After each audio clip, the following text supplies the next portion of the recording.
বুনোর বাবাকে দিয়ে করিয়েছিলাম। বুনোর বাবা তো আর আমার মতন পারেনি, যেটুকুনি পেরেছে। কি গরম, উফ, টেকা যাচ্ছে না। আর বুনোর বাবা কম্বল দিয়ে শুচ্ছে। তো দেখতে পাবে বৈষ্ণবী বিয়ে বাড়িতে গেছে, একটু একটু একটু যেটুকুনি তুলে এনেছে ডেকোরেশন বাগেরা বাগেরা। অন্য ইউটিউবাররা গেলে তো পুরো বিয়ে বাড়ির কোণা থেকে কাঞ্চি, বর বউ, মানে এমন ভাবে তুলে নিয়ে আসে যে মনে হচ্ছে পুরো সিনেমা হল হচ্ছে, মানে কোনো কিছু বাদ দেয় না। বউয়ের বাড়ি, বাপের বাড়ির লোক, বউয়ের বাড়ির লোক, কিরম ভাবে বিয়ে হচ্ছে, কি হচ্ছে না হচ্ছে, কত খাওয়াচ্ছে, ইউটিউবাররা এগুলো তুলে নিয়ে আসবেই আসবে। বুনোর বাবার দ্বারা সম্ভব না। বুনোর বাবা একটু একটু তুলে নিয়েছে। অ্যাকচুয়ালি বৈষ্ণবীকেই আমি বলছিলাম বৈষ্ণবীকে একটু ভালো করে ভিডিওতে তুলে নিয়ে আয়। ওই বৈষ্ণবীকে তুলতে গিয়েই আশেপাশে যা উঠে গেছে আর কি। Morning, good morning. কি গরম পড়েছে, আর এই গরমে বুনোর বাবা কম্বল দিয়ে ঘুমায়। জানো না, দুখানা কম্বল এখনো তুলতে দেয়নি, পাতলা যেগুলো, এখনো রোজ বুনোর বাবা কম্বল দিয়ে ঘুমায়। মানে আমি ভাবতে পারি না। কালকে এত রাস্তা ঘুরে এলো ওখান থেকে, মানে এখান থেকে আমাদের বাড়ি গেল, আমাদের বাড়ি থেকে বৈষ্ণবীকে নিল, বিয়ে বাড়ি গেল, বিয়ে বাড়ি থেকে বৈষ্ণবীকে আমাদের বাড়ি দিল, তারপর এখানে এলো, গা থেকে গন্ধ বেরোচ্ছে, কিন্তু চান কর কোনো দিন দেখলাম না। আর আমাদের বাড়ির লোকেরা, আমার কাকা বাবা, একদম ছোটবেলায় আমার কাকা, তারপর আমার বাবাকে সারা জীবন দেখলাম। এমনকি আমার পিসে মশাই পিসি শীতকালে পর্যন্ত রাতে গা ধুয়ে ঘুমায়। এটা না এক ধরনের অভ্যাস, এটা এক ধরনের অভ্যাস। তবে আমি মিথ্যে কথা বলবো না, আমি শীতকালে একদম গা ধুতে পারি না ভাই। শীতকালে গা ধুতে পারি না। শীতকালে চানটাই খুব কষ্টসিষ্ট করে করি যখন মারাত্মক শীত পড়ে তখন। যদিও কলকাতায় সেরকম মারাত্মক শীত পড়ে না, এখন তো একেবারেই পড়ে না। আমার বাড়িতে একটু ঠান্ডা লাগতো। আমার বাড়ি যেহেতু চারদিক খোলা, আর আমাদের বাড়ির বালতিগুলো সব কটা প্রায় লোহার বালতি, তলায় লোহা দেওয়া, জল বরফের মতন হয়ে থাকতো টাইম কলের জল। আর এই যবে থেকে বাগুইহাটিতে এসেছি তবে থেকে আমার শীতকালে চান করতে কোনো অসুবিধা হয় না। পাম্পের জল রোদে পড়ে পড়ে আদা গরম হয়ে যায়, মানে কোনো প্রবলেম নেই। একটু বললাম চান কর, বুনোর বাবা কেমন গা দিয়ে গন্ধ ছাড়ছে, বলে উড়ি বাবারে, চিন্তা কর। তারপরে আবার রাতে কম্বল দিয়ে শুলো। তো যাই হোক, বৈষ্ণবীকে ভালোই লাগছিল।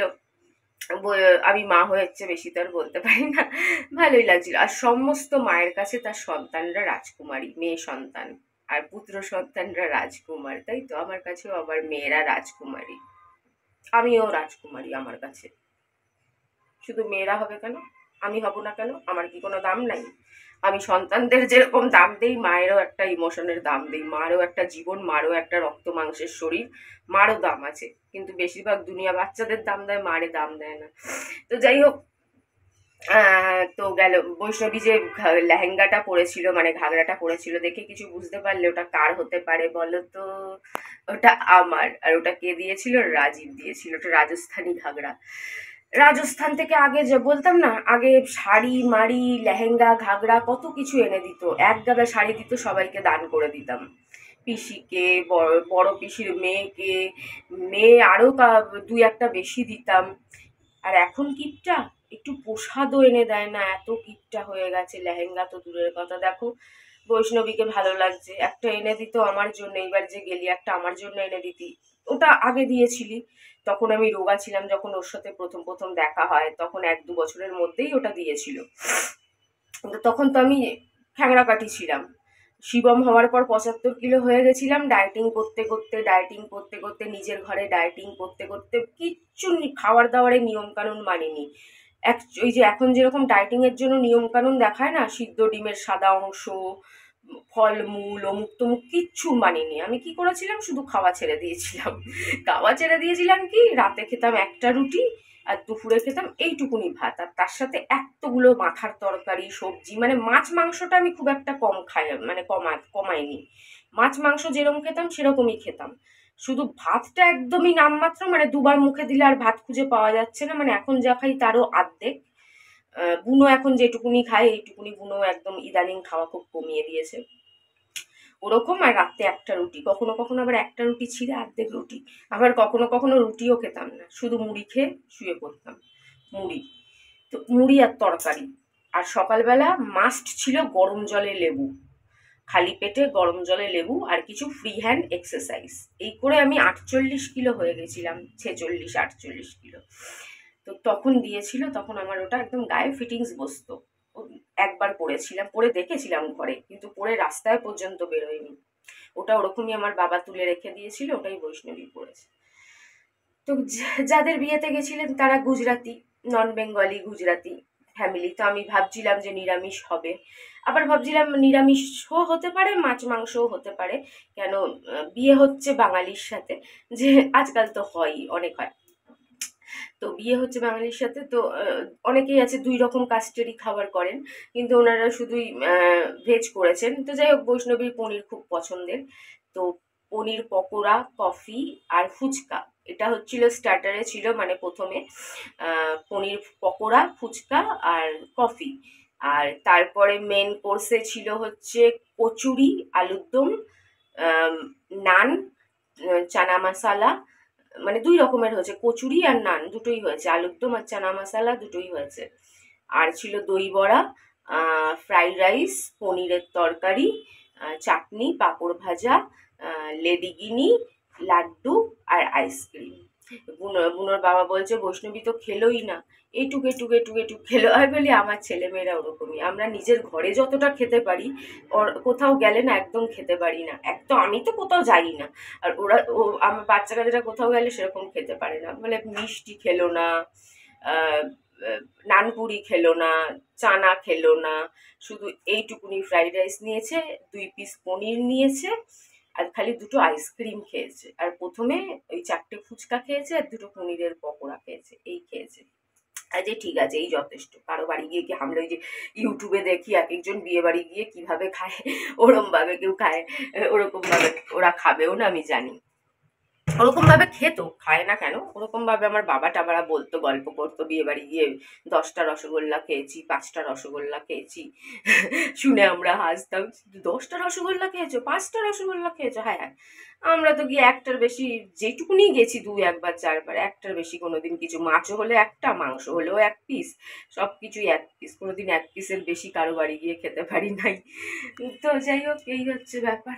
কি গরম দেখো, আমি এখানে ভিডিও করতে করতে টপ টপ টপ টপ, কি দুর্দশা, রান্নাঘরে এইভাবে কাজ করি দেখো।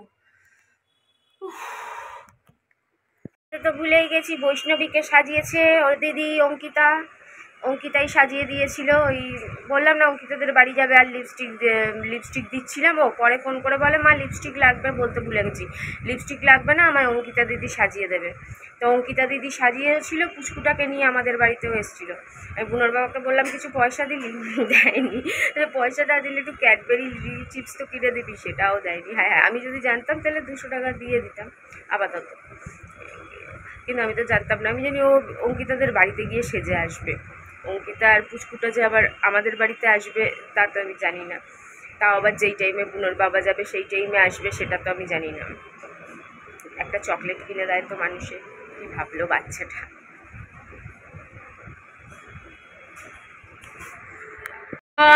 এই যে ওই দেখো আস্তে আস্তে ওই ঘরে চলে গেল। আরে ওই ঘরে যাওয়ার কি আছে, দেখি, আরে সামনেটা দেখি, ওরে সর্বনাশ, একটু ভালো করে দেখতে দে, পা থেকে মাথা অবধি। তুই তো ভিডিও তুলতে জানিস না, আমায় তো তুলতে দে।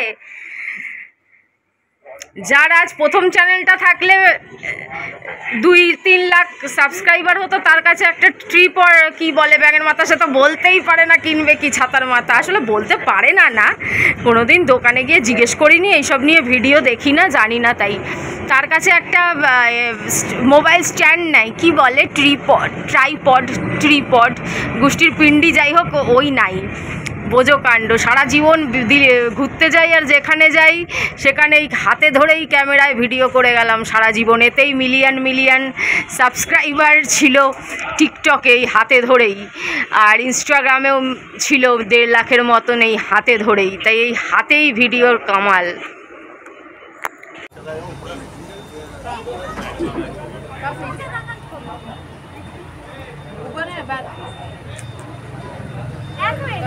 ভিডিও করছো না ফটো? ভিডিও করছি, তোর মা পাঠাতে বলে এইসব।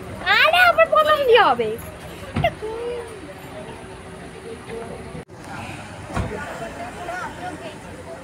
রাজি আছে। নেই।